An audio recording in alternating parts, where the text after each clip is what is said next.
어버이 주일과 마더스데이를 맞는 기쁜 날입니다. 앞뒤 좌우에 있는 교우들께, 가정에서는 가족들에게 이렇게 축복의 인사를 좀 해주십시오. 어머님, 아버님, 감사합니다. 참 감사합니다. 한번 인사해 주시면 좋겠습니다. 혹시 부부가 가까이 계시면은 여보 사랑해, 여보 늘 고마워, 어제 화낸 거 미안해, 이렇게 한번 인사를 해주시면 더 좋겠습니다. 예, 우리 교단에서는 어버이 주일로 지키고 또 미국은 오늘이 마더스데이이기도 하죠. 기쁨과 웃음과 평화가 넘치는 이날 되시기를 다시 한번 주님 이름으로 축복합니다. 매일 언론을 통해 쏟아지는 끔찍한 뉴스에 몸서리 치시는 분이라면은 그치지 않는 고난에 몸과 마음이 상하여 지친 분이라면, 그리고 사람에게 상처받고 실망하여 만사가 귀찮아지신 분이라면 꼭 읽어야 하는 성경이 있습니다. 바로 룻기입니다. 룻기는 성경의 수많은 이야기 중에서도 단연 돋보이게 아름답습니다. 룻기는 악인이 한 명도 등장하지 않는 유일한 책입니다. 룻기의 모든 인물은 하나같이 선함과 인내로 반짝반짝 별처럼 빛납니다. 룻기의 인물은 고난에 흔들리지만 고난으로 인생이 망하지는 않습니다. 룻기의 인물과 이야기는 주님의 마음을 잘 보여주는 그림입니다. 룻기는 마치 지치고 상한 마음을 치유하기 위해 주님이 주신 선물 보따리 같은 귀한 이야기입니다. 룻기는 고난의 먹구름을 뚫고 비추는 한 줄기 소망의 빛처럼 우리의 마음을 비춥니다. 룻기 전에는 바로 사사기가 있지요. 여호수아, 사사기, 룻기, 이렇게 성경이 이어지는데요. 사사기는 21장 내내 주님의 명령도 사명도 잊어버린 채 각기 자기 소견대로 살아가는, 그러며 온갖 악행을 두려움 없이 저지르는 어리석은 이스라엘의 12지파의 추한 이야기로 가득합니다. 마치 온갖 사건 사고로 가득한 신문을 읽는 것 같은 느낌입니다. 그러나 룻기로 넘어오면 갑자기 분위기가 확 바뀝니다. 율법도 모르는 이방 여인이 율법을 아는 이스라엘보다 더 신실한 삶을 살고, 그녀를 맞이하는 이스라엘 백성들은 하나같이 배려와 사랑으로 충만합니다.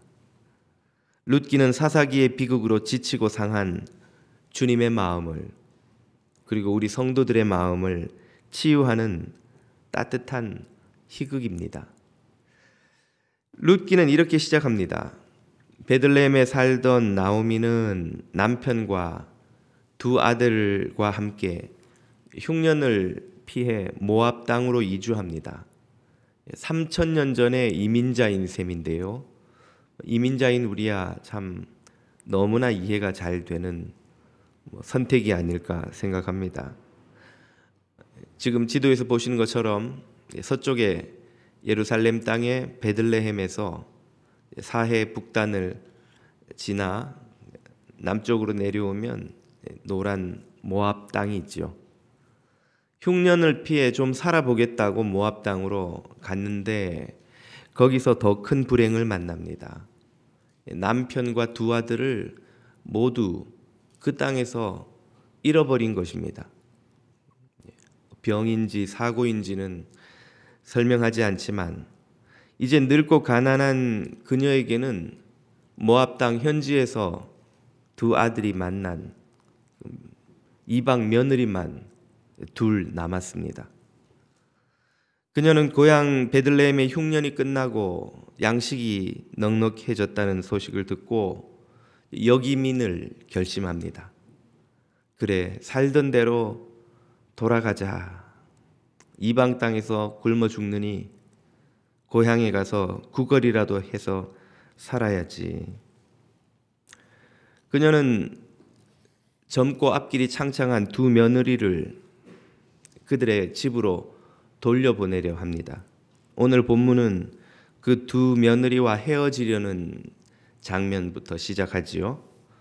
나오미는 두 며느리를 돌려보내려고 강권합니다. 8절, 9절을 보십시오. 나오미가 두 며느리에게 이르되 너희는 각각 어미의 집으로 돌아가라. 너희가 죽은 자와 남편들을 말하죠. 자기 죽은 아들들. 죽은 자와 나를 선대한 것 같이 여호와께서 너희를 선대하시기를 원하며 여호와께서 너희로 각각 남편의 집에서 평안함을 얻게 하시기를 원하노라. 재혼하라 그 말이에요. 너희는 젊고 앞길이 창창한데 왜 날 따라가서 인생이 더 고통스러워질 이유가 무엇이냐? 재혼해서 행복하게 살아라. 시어머니가 그렇게 며느리들을 돌려보내려 하죠. 하고 그들에게 입맞춤에 그들이 소리를 높여 울며 입맞추었다. 이별의 인사를 하는 거예요. 가라. 나한테 조금도 미안해하지 말고 가서 너희의 인생을 살아라. 그러나 두 며느리는 나오미를 모시고 함께 유대 땅으로 따라가겠다고 고집합니다. 나오미는 다시 며느리들을 재차 강권하죠. 11절 이하를 보십시오. 나오미가 이르되 내 딸들아 돌아가라. 너희가 어찌 나와 함께 가려느냐? 나의 태중에 너희 남편 될 아들들이 오히려 있느냐? 내 딸들아 돌이켜 너희 길로 가라. 나는 늙었으니 남편을 두지 못할지라. 가령 내가 소망이 있다고 말한다든지 오늘 밤에 남편을 두어서 아들들을 생산한다 하자. 너희가 어찌 그것을 인하여 그들의 자라기를 기다리겠느냐? 어찌 그것을 인하여 남편 두기를 재혼하기를 멈추겠느냐? 내 딸들아 그렇지 아니하니라. 조금 낯설 수 있는 이 나오미의 말은 당시의 풍습을 배경으로 합니다. 당시에는 형사 취수제라고 해서 형제 중에 한 사람이 아내를 남겨놓고 대를 잇지 못하고 죽으면 그 동생이나 죽은 남자의 동생이나 형이 대신 그 형수나 제수와 임시로 결혼을 해서 아이를 갖게 해줍니다. 그래서 아들을 낳아야 그 조상으로부터 유산되던 상속되던 유산이 그 형수에게도 그 몫이 상속이 될 수가 있었기 때문이죠.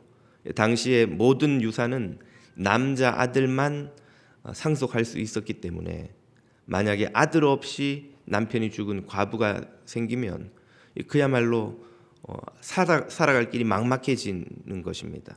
그런 상황을 막기 위해 만든 그 고대의 제도인데요.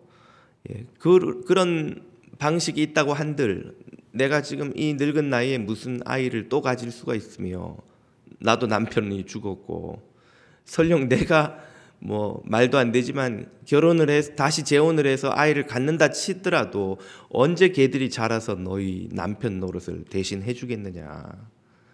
그런 어떤 방법도 없으니 그러니 자유롭게 가서 재혼하여 행복한 삶을 살아라 하는 말이지요. 나오미는 고향으로 돌아간다 해도 자신에게 아무것도 남아있지 않다는 것을 잘 알았습니다. 젊고 건강한 며느리라도 곁에 만약에 있다면 먹을 것을 구하든 시중을 들든 도움이 될 터였습니다. 나오미 입장에서는 굳이 따라가겠다는 며느리들을 돌려보낼 이유가 없는 것이죠. 그러나 그보다 나오미가 더욱 마음을 쓰는 것이 있었습니다. 그것은 아직 젊고 앞길이 창창한 며느리들의 행복이었습니다. 그녀는 13절에 자신을 진짜 마음 아프게 하는 게 무엇인지 후반부에서 이렇게 말합니다. 여호와의 손이 나를 치셨으므로 나는 너희로 인하여 더욱 마음이 아프도다. 나도 불행 때문에 남편 잃고 아들들 잃고 고통스럽지만 너희는 무슨 죄가 있어서 우리 집안에 시집을 와서 젊은 나이에 남편을 잃고 이 무슨 불행한 일이냐. 내 불행도 마음이 아프지만 너희의 불행이 더 나는 마음이 아프다. 그래서라도 너희를 돌려보내서 너희가 행복하게 새 인생 살게 해주기를 원한다 하는 것이 나오미의 진심이었습니다. 불행은 나오미에게서 많은 것을 앗아갔지만 그녀의 품위마저 앗아가지는 못하였습니다. 그녀는 자신의 안위를 걱정하느라 주변인들을 고통스럽게 만드는 이가 아니었습니다. 그녀는 며느리들의 앞길을 열어주고자 자신을 기꺼이 희생합니다. 그녀가 거듭 강권하여 며느리들을 돌려보내려 했던 것은 그녀의 말이 체면치레가 아니라 진심임을 보여줍니다. 그녀는 성숙한 어른의 모습이 어떤 것인지 우리에게 잘 보여줍니다. 기성세대가 존경받는 것은 다음 세대를 위해 희생하기 때문입니다. 어릴 때 늘 어머니께서 제게 해주셨던 말씀이 기억납니다. 사랑은 내리사랑이다. 사랑은 위에서 밑으로 내려가는 것이다. 물이 위에서 아래로 흐르듯 사랑은 위에서 아래로 흐르는 것입니다. 나오미의 거듭되는 강권을 듣고 큰 며느리 오르바는 울며 떠나 부모의 집으로 돌아갑니다. 그러나 여전히 떠나지 않으려 하는 작은 며느리에게 나오미는 또다시 제3 강권합니다. 16절을 보십시오. 15절을 보십시오. 나오미가 또 이르되 보라 네 동서는 그 백성과 그 신에게로 돌아가나니 너도 동서를 따라 돌아가라. 큰 며느리 오르바가 돌아가는 것을 보고 작은 며느리 룻에게도 돌아가라. 언니를 봐, 동서를 봐. 너도 돌아가야 네 앞길이 열린다. 나와 함께 가면 너에게 있는 건 고생과 가난과 고통뿐이다. 그런데 16절을 보면 룻은 자신의 뜻을 굽히지 않습니다. 룻이 이르되 나로 어머니를 떠나며 어머니를 따르지 말고 돌아가라 강권하지 마옵소서. 어머니께서 가시는 곳에 나도 가고 어머니께서 유숙하시는 곳에 나도 유숙하겠나이다. 어머니의 백성이 나의 백성이 되고 어머니의 하나님이 나의 하나님이 되시리니 어머니께서 죽으시는 곳에서 나도 죽어 거기 장사될 것이라.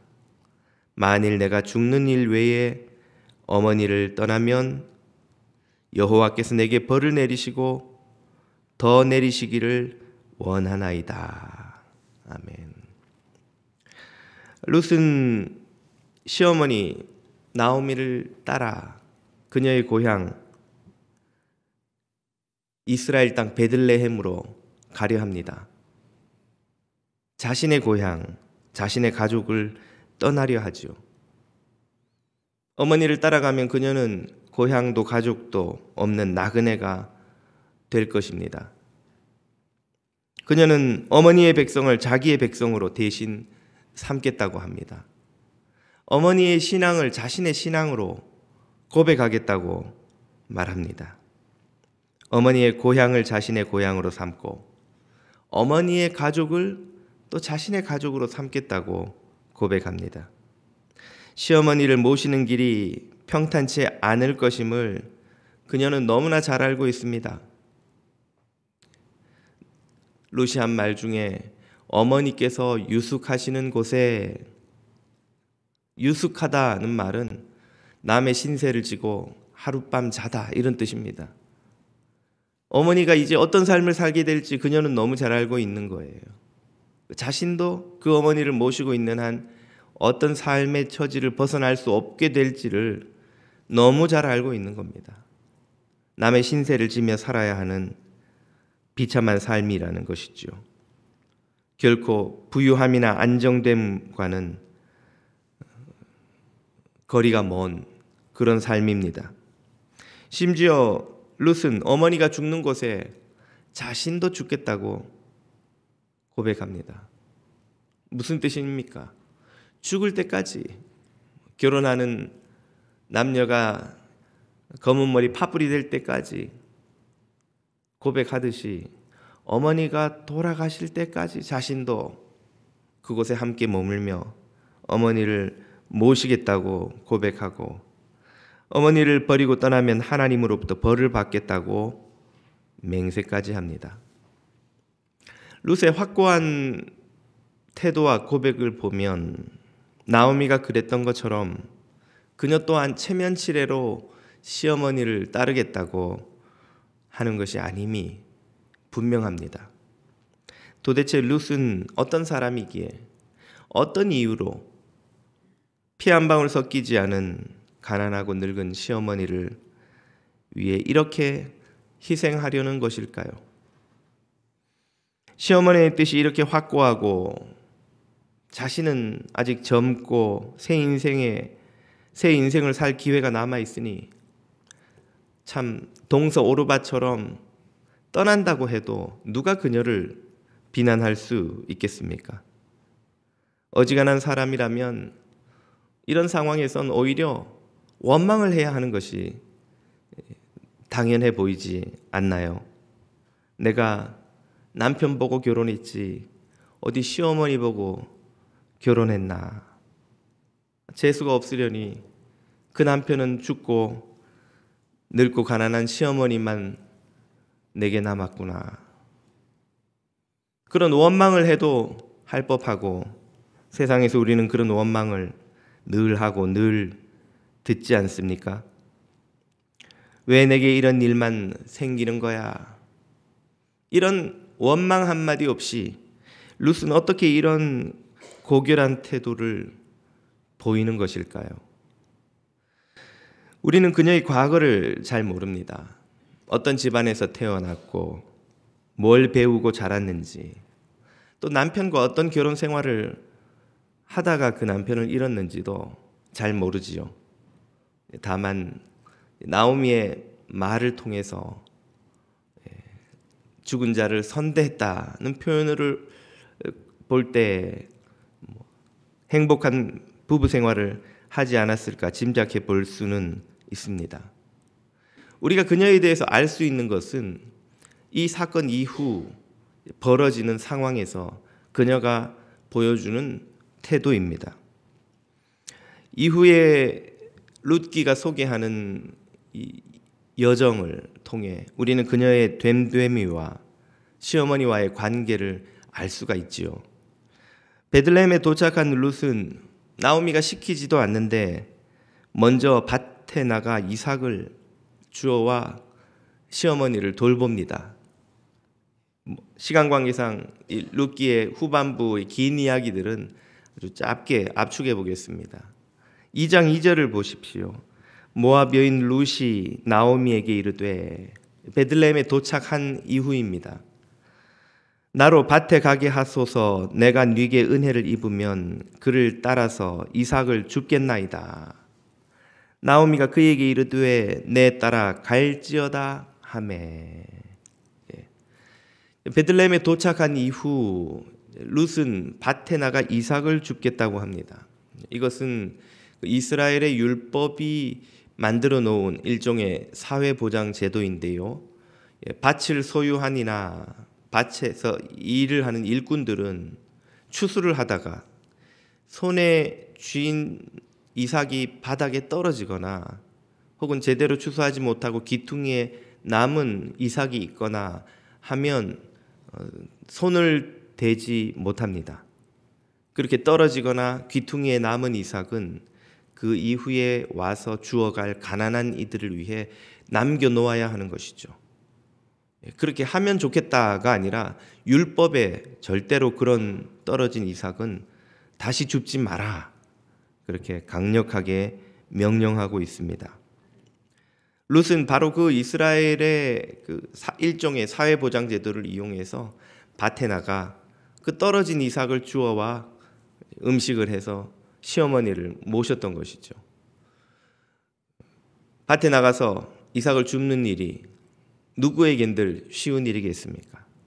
자신의 가난한 처지를 공개적으로 드러내는 것이요, 모압 여인, 이스라엘 사람들이 볼 때는 이방 여인으로 호기심과 혹은 멸시의 시선을 한 몸에 받아야 할지도 모르는 그런 처지의 일입니다만, 그녀는 자신이 먼저 어머니에게 밭에 나가 이삭을 주워 오겠노라고 말하지요. 룻은 자신이 처한 가난을 한탄하지 않고 최선을 다해 극복하며 자신과 시어머니를 돌봅니다. 나오미가 그녀를 딸이라고 부르는 데서 나오미 역시 그녀를 더 이상 며느리가 아니라 친딸처럼 여긴다는 사실이 드러나지요. 롯은 불행을 만나 가난했지만 그의 됨됨이는 결코 천박하지 않았습니다. 이는 그녀를 평가하는 일꾼들의 말에서도 잘 드러납니다. 2장 7절을 보면 보아스가 자신의 밭에서 이삭을 줍는 소녀 중에 룻이라는 아주 칭찬 듣는 아이가 있다는 이야기를 듣고 물어봅니다. 그러자 일꾼이 이렇게 답하죠. 7절입니다. 일꾼이 말하기를 그의 말이 나로 베는 자를 따라 단 사이에서 이삭을 줍게 하소서 하였고 아침부터 와서는 잠시 집에서 쉰 외에 지금까지 계속하는 중이니이다. 그녀는 비록 남의 집에서 떨어진 이삭, 남의 밭에 추수하다 떨어진 이삭을 주어 생계를 해결해야 하는 처지에 놓였지만 그녀의 삶의 태도는 결코 가볍거나 천박하거나 게으르지 않았습니다. 그녀는 부정한 방법도 아니요, 게으른 삶의 태도도 아니요, 자신이 할 수 있는 정직한 일을 최선을 다해 감당하였기에 추수꾼들에게도 칭찬을 듣는 그런 여인이었던 것이죠. 그녀의 신실함은 그녀와 나오미 모두에게 고난을 극복할 길을 열어줍니다. 이방 땅에서 온 외국인 소녀, 모압 소녀가 그토록 신실하다는 이야기를 들은 밭주인은 그녀에게 여러 가지 배려를 합니다. 일꾼들을 시켜 일부러 이삭을 많이 떨어뜨리게 하고 혹시라도 고대에 흔히 있었을 남자 일꾼들이 소녀들을 괴롭히는 이런저런 일들을 절대로 일어나지 못하도록 오히려 지켜주도록 일꾼들에게 당부를 하지요. 보아스의 그런 배려의 소식을 들은 시어머니 나오미는 그 보아스가 자신의 친족이라는 것을, 먼 친척이라는 것을 확 알고 있었습니다. 그리고 이스라엘의 기업 무르기 법을 통해 그 보아스가 자신의 집안을 일으킬 수 있는 힘을 가졌다는 것을 나오미는 깨닫게 되지요. 나오미는 보아스와 룻을 결혼시킬 계획을 세웁니다. 이 계획은 룻과 나오미 그리고 집안을 모두 일으켜 세우는 것이었습니다. 룻은 시어머니의 말에 순종합니다. 그리하여 마침내 보아스와 룻은 결혼을 하지요. 그 결과는 우리가 알다시피 두 사람이 아들 오벳을 낳는 해피엔딩으로 끝납니다. 오벳은 나오미의 집안의 호적에 올라 끊어진 나오미 집안의 대를 잇습니다. 다시 말해 나오미 집안의 유산을 상속할 그 아들이 나오미의 아들이 되는 것이죠. 호적상. 그러나 나오미의 집안에는 재산이 한 푼도 남아있지 않지 않았습니까? 예, 바로 율법 무르기를 통하여 보아스가 나오미의 집안이 잃어버렸던 땅을 다시 사서 나오미 집안의 소유로 돌려주고 그 아들 오벳이 상속하도록 합니다. 이렇게 나오미와 룻과 보아스 모두에게 해피엔딩으로 끝난 이야기는 그러나 그것이 다가 아니었습니다. 오벳은 또 아이를 낳고 그 아이가 자라 또 아이를 낳아서, 즉 오벳의 손자가 이스라엘의 가장 위대한 왕 다윗이 됩니다. 그리고 그 다윗의 후손에서 우리 주 예수 그리스도가 탄생하시죠. 룻은 모압 출신의 가난하고 힘없는 이방 여인에 불과했지만 다윗의 자손, 인류의 구원자 예수 그리스도의 족보에 오르는, 예수 그리스도의 조상 할머니가 되는 영적인 영원한 복을 누립니다. 룻기 마지막은 족보로 끝나죠. 4장 21절을 보십시오. 살몬은 보아스를 낳았고 보아스는 오벳을 낳았고 오벳은 이새를 낳았고 이새는 다윗을 낳았더라. 이 아름다운 한 집안의 해피엔딩 이야기가 그 대에서 끝나지 않고 영원한 복으로 이어지고 있다는 사실을 이 룻기가 선언합니다. 얼마나 큰 상입니까? 룻은 자신의 비참한 현실을 극복할 뿐 아니라 자신과 시어머니의 집안까지 다시 일으켰고 메시아의 족보에 이르는 영원한 상을 받아 누리죠. 그녀가 도대체 어떻게 이런 땅과 하늘의 놀라운 복을 받아 누릴 수 있게 된 것일까요? 에베소서는 이렇게 말씀해 주십니다. 자녀들아 너희 부모를 주 안에서 순종하라. 이것이 옳으니라. 내 아버지와 어머니를 공경하라. 이것이 약속이 있는 첫 계명이니 이는 내가 잘되고 땅에서 장수하리라. 하나님의 말씀이 그 비밀입니다. 쓸쓸하고 우울한 소식이 가득한 세상에서 반짝반짝 빛나는 보석처럼 아름답고 고귀한 이야기가 가득한 여러분의 가정, 이 마더스데이, 어버이 주일이 되시기를 주님의 이름으로 축복합니다. 기도드리겠습니다.